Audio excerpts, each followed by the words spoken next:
आज रेस्टुरेन्टमा हामी 50वटा चिकन बर्गरहरू छिटो मिठो र हाइजेनिक तरिकाले तयार गर्दैछौँ। सबैभन्दा पहिला ताजा चिकन प्याटीहरूलाई तयार गरिन्छ। राम्रो मसला मिसाएर सबै प्याटीहरूलाई एउटै साइजमा बनाइन्छ ताकि प्रत्येक बर्गरहरूको साइज एउटै होस् र एकै नास होस्। अब तावालाई हामीले हल्का हिट बनाएर हामीले प्याटीहरूलाई एकै नास बनाइन्छ।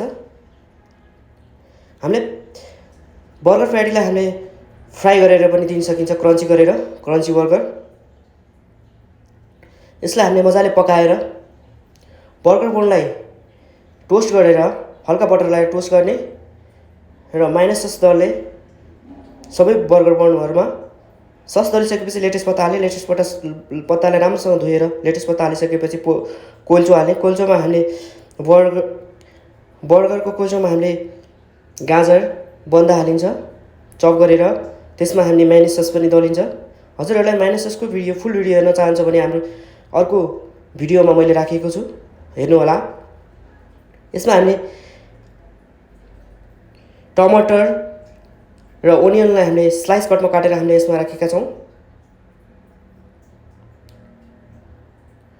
राखिसकेपछि हामीले यसमा अघि हालेको फ्रेस प्याटीलाई हामीले यसलाई राख्नेछौँ। हल्का माइनस सस दलेर यसमा हामीले चिज, अन्डा, स्पेसल जम्बो बर्गरमा हामीले हाल्नेछौँ।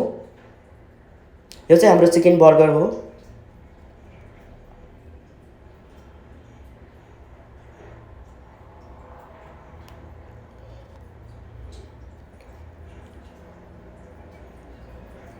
अब हामीले यसमा चिप्स हाल्नेछौँ, सलाद हाल्नेछौँ। यसरी रेस्टुरेन्टमा छोटो समयमै 50वटा स्वादिलो चिकन बर्गरहरू तयार हुन्छ।